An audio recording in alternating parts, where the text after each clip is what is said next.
परिंदे को मंजिल मिलेगी यकीनन, ये उनके फैले हुए पर बोलते हैं और अक्सर वही लोग खामोश रहते हैं जिनके ज़माने में हुनर बोलते हैं।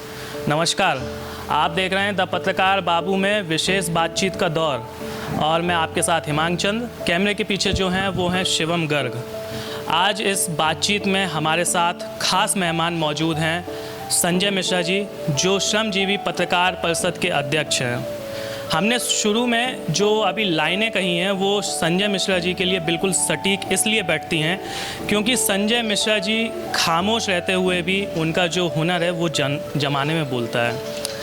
तो संजय जी, आपका बहुत बहुत अभिनंदन हमारे द पत्रकार बाबू में, साथ ही इस विशेष बातचीत के दौर में। हिमांग जी, बहुत बहुत धन्यवाद आपको और आपके पूरे इस जो आप प्रयास कर रहे हैं कि विशेष आप कार्यक्रम चला रहे हैं, उसके लिए आपकी पूरी टीम को बहुत बहुत साधुवाद, धन्यवाद। मैं संजय जी, आपके को साथ में हार्दिक बधाइयाँ, शुभकामनाएं जो आप श्रमजीवी पत्रकार परिषद के उत्तर प्रदेश के अध्यक्ष के रूप में चुने गए हैं। ये हिमांग जी सभी हमारे पत्रकार साथियों का, बड़ों का भरोसा है और पिछले 20-25 सालों का जो हमारा पत्रकारिता का कैरियर रहा है उसमें काफ़ी समय हमको संगठन में भी काम करने का मौका मिला।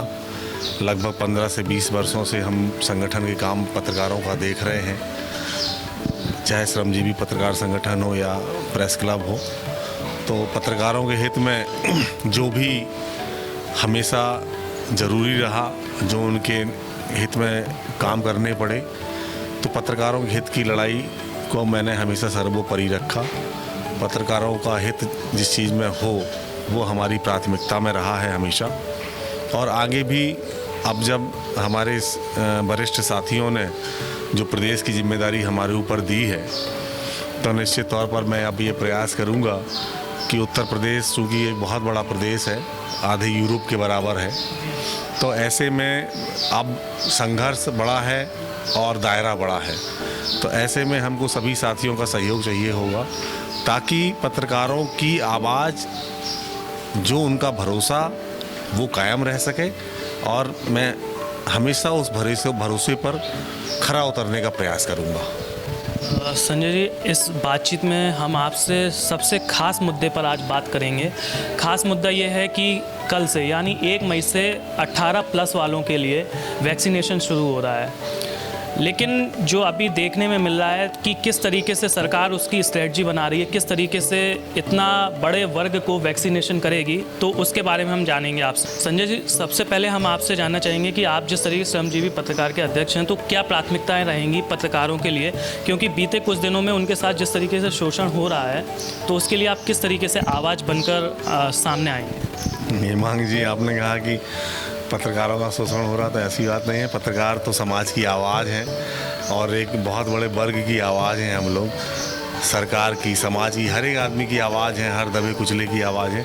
और जिस स्थिति में अभी पत्रकारिता का जो दौर है, तो हमेशा से ये एक सिस्टम रहा है कि हर सिस्टम में पत्रकारिता भी होती रही और अच्छी जर्नलिज्म भी हुई है। ऐसा नहीं है कि अच्छी जर्नलिज्म नहीं हो, अच्छी जर्नलिज्म भी हुई है। अच्छी पत्रकारिता के लिए भी लोगों ने लगातार प्रयास किए हैं और यथार्थ को लोगों ने सामने लाया है। और यही वजह है कि आज की डेट में अगर सबसे ज़्यादा भरोसा किसी का है तो वो आज मीडिया का है और मीडिया पर लोग भरोसा करते हैं।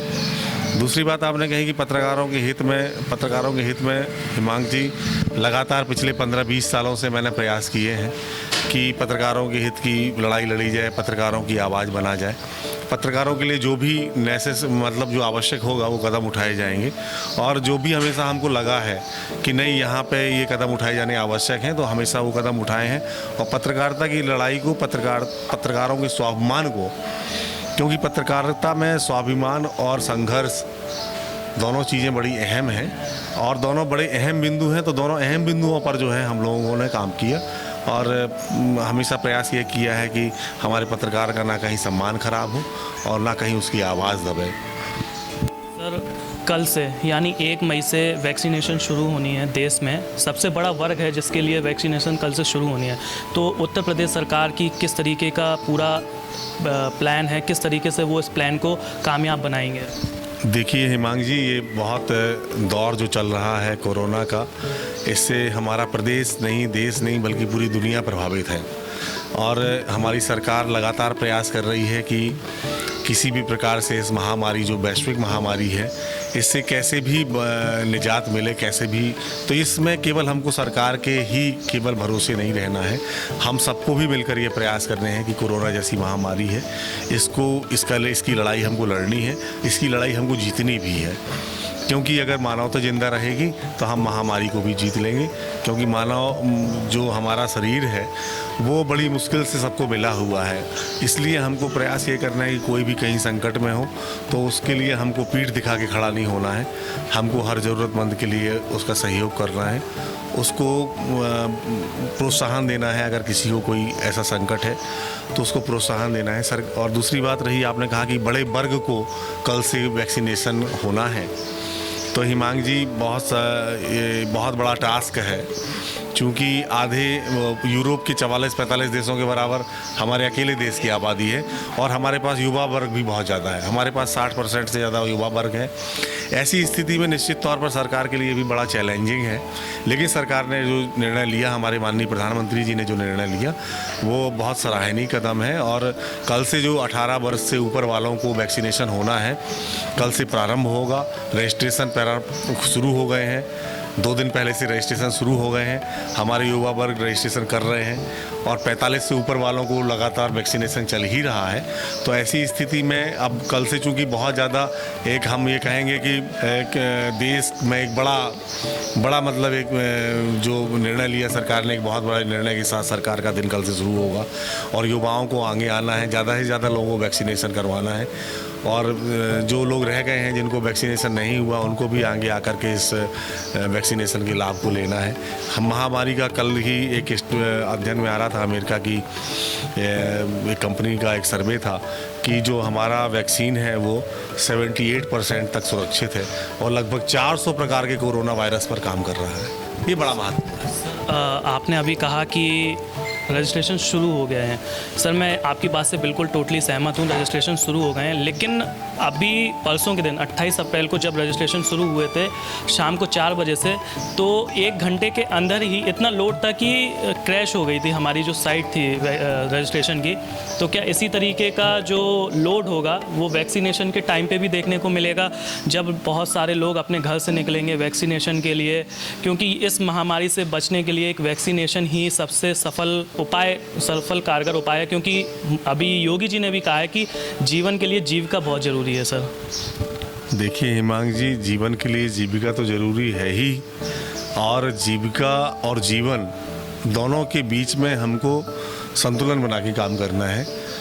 जीवन रहेगा तो जीविका भी रहेगी, जब जीवन ही नहीं होगा तो जीविका का लिए आप क्या करेंगे? तो पहले तो हमको अपने जीवन को सुरक्षित करना है। आपने कहा कि साइड क्रैश हो गई, बड़ा वर्ग है, हिंदुस्तान का बहुत बड़ा देश है हमारा, विविधताओं से भरा हुआ देश है, युवाओं से हमारा देश ओतप्रोत है। तो ऐसी स्थिति में जो है हो सकता है कि मैकेनिकल फॉल्ट्स हो सकते हैं, साइड क्रैश हो सकती है, और हमको इसमें जाना है कि कैसे इसका लाभ मिलेगा। ये समय आलोचना का नहीं है, ये समय सहयोग का है। हमको सकारात्मक ऊर्जा से काम करना है, क्योंकि जो ये समय चल रहा है ये हमको बिल्कुल भी नेगेटिव एनर्जी में नहीं लगाना है और युवाओं को आगे आना है, हमारे जो साथी रह गए उनको आगे आना है। सरकार का जो वैक्सीनेशन का प्रयास है उसमें हमको सब कुछ मिलकर के सहयोग करना है। अगर हम इसको सहयोग करेंगे तो निश्चित तौर पर हम कोरोना जैसी महामारी पर विजय पाएंगे। सर, एक रिपोर्ट के अनुसार ये बताया गया है कि सबसे ज़्यादा अगर इस दूसरी लहर में चपेट में आएंगे, कोविड की चपेट में आएंगे, तो वो युवा वर्ग ही आएगा। तो सर, ये समय सही रहेगा? क्योंकि जब वैक्सीनेशन होगा तो लोग अपने घर से निकलेंगे, हो सकता है गैपिंग की जो सोशल डिस्टेंसिंग हो उसको भी फॉलो ना हो पाए, तो फिर क्या चुनौती रहेंगी सर फिर इसमें? देखिए हिमांग जी, चुनौतियाँ अब छुपी हुई नहीं है, चुनौतियाँ अब सब सामने हैं हमारे सामने सारे विकल्प खुले हुए हैं कि हमको अपने जीवन को कैसे सुरक्षित करना है। पिछले 1 साल से इस महामारी के दौर से देश गुजर रहा, दुनिया गुजर रही है, प्रदेश के लोग गुजर रहे हैं, युवा बुजुर्ग सभी लोग गुजर रहे हैं। और हम जिस स्थिति में अपनों को खो रहे हैं वो बड़ी पीड़ादायक स्थिति है। ऐसी स्थिति में हमको सबको ये प्रयास करना है कि हम सब सुरक्षित रहें, सोशल डिस्टेंस का पालन करें और जो अति आवश्यक है वो सारे आवश्यक कदम हम उठाएं। सैनिटाइज करें, कोई भी चीज़ अनावश्यक रूप से ना छुएं, ना हाथ लगाएं। और जो रहा सवाल इसका कि हम लोग कल से हम लोग इसको टीकाकरण का काम में युवा आगे आएंगे। कल से टीकाकरण शुरू हो रहा है। आपने कहा कि इससे महामारी और फैलने का अंदेशा है, तो महामारी तो देखिए हिमांक जी फैल ही रही है और अब हमको युवाओं की जिम्मेदारी है, हम सारे लोगों की ये जिम्मेदारी है कि हम लोग इस महामारी के दौर में सरकार का सहयोग करें, समाज का सहयोग करें और सब लोग को सुरक्षित रहने का संदेश दें। ये सबसे महत्वपूर्ण विषय है। सर, हर राज्य सरकार अपने राज्य के लोगों को बचाने के लिए वैक्सीन के लिए लगातार ऑर्डर्स कर रही है, लेकिन ऐसा देखने को मिल रहा है कि कुछ कंपनी निर्माता उनको समय पर वैक्सीन नहीं प्रोवाइड करवा पाएंगी। तो फिर कैसे ये वैक्सीनेशन का जो प्रोग्राम है सफल होगा, सर, मिशन सफल होगा? देखिए, अभी सरकार ने अगर निर्णय लिया है तो निश्चित तौर पर बड़ी तैयारी है। वैक्सीनेशन के डोजेस की आप बात कर रहे हैं तो लगातार लोगों को वैक्सीनेशन हो रहा है। 18+ का कल से जो वैक्सीन का कार्यक्रम शुरू होगा 1 तारीख से, तो उसमें भी सरकार ने निश्चित तौर पर तैयारियां अपनी कर रखी हैं और कहीं भी ऐसी कोई क्राइसिस नहीं होने वाली है। आप ये निश्चित तौर पर मान के चलिए कि भाई जैसे मान लीजिए हमारे पास 60% आबादी का लोड है तो कोई एक दिन में सारे लोग नहीं आएंगे और धीमे जैसे मान लीजिए आज हमको लगा फिर हमको 40 दिन बाद लगना है या 30 दिन बाद लगना है, तो उसमें इस बीच में सरकार के पास पूरा समय रहेगा तैयारियां करने का और बाकी डोजेस के सप्लाई का और बाकी जो इस बीच में अव्यवस्थाएं होंगी वो अव्यवस्थाएं भी पूरी हो जाएंगी, उनको भी व्यवस्थित कर लिया जाएगा। ऐसा मेरा मानना है कि सरकार इस दिशा में काम कर रही है। सर, महोबा प्रशासन किस तरीके से काम करेगा सर कल से वैक्सीनेशन के लिए? जैसे अभी हाल में सत्येंद्र कुमार जी के नेतृत्व में अच्छे से चल रही हैं चीज़ें, कोविड पेशेंट के लिए भी काम अच्छे चल रहे हैं, लेकिन कल से सर एक बहुत बड़ा टास्क होगा वैक्सीनेशन, साथ में कोविड पेशेंट को भी बचाना, ये दोनों बहुत बड़ा टास्क है। देखिए, हमारा ज़िला एक छोटा सा ज़िला है, यहाँ बहुत बड़ी चुनौतियाँ नहीं हैं, संसाधनों का अभाव है, ये आप भी जानते हैं अच्छी तरह से। और किसी से ये बात छुपी नहीं कि सीमित संसाधनों के बीच में हमारे प्रशासनिक अधिकारी काम कर रहे हैं, बेहतर काम कर रहे हैं। चिकित्सकीय सेवाएं, हमारा जो पैरामेडिकल स्टाफ है, हमारा जो मेडिकल स्टाफ है, कम संसाधनों में काम कर रहा है। शहर में लोगों को चिकित्सकीय सुविधाएं मिल रही हैं। अन्य जगह से मैं तो समझता हूँ कि अन्य ज़िलों, बड़े ज़िलों से और जो बड़े बड़े शहर हैं, महानगर हैं, तो उनसे बेहतर हम स्वास्थ्य सेवाएं यहाँ पर दे पा रहे हैं। जबकि हमारे पास चिकित्सक कम है, पैरामेडिकल स्टाफ कम है, संसाधन कम है, लेकिन फिर भी हमारे यहाँ जो स्थिति है वो भयावह नहीं है और अभी हमारे यहाँ स्थिति कंट्रोल में है। उसके पीछे रीज़न है कि लोग थोड़ा जागरूक हो रहे हैं और मैं उम्मीद भी यही करूँगा हिमांक जी, और आपके चैनल के माध्यम से भी मैं ये संदेश देना चाहता हूँ कि लोग इस जो ये दौर चल रहा है, ये वो जो बुरा दौर चल रहा है कोरोना का, इसमें सभी लोगों को बहुत ही अपने आप को बचाना है, सुरक्षित रखना है, अनावश्यक रूप से कहीं बाहर नहीं निकलना है, मास्क वगैरह का प्रयोग करना है, सैनिटाइज जो भी है वो उन चीज़ों को सैनिटाइज करें और अगर कहीं कोई प्रॉब्लम है तो उसकी सूचना निश्चित तौर पर जिला प्रशासन और सरकारी तंत्र को वो दे सकते हैं। और हमारे प्रेस के साथी भी बहुत गंभीरता से इस पूरी मुहिम में लगे हुए हैं और मैं चाहता हूँ कि संकट की घड़ी में कहीं भी किसी को कोई समस्या हो वो निश्चित तौर पर संपर्क कर सकता है।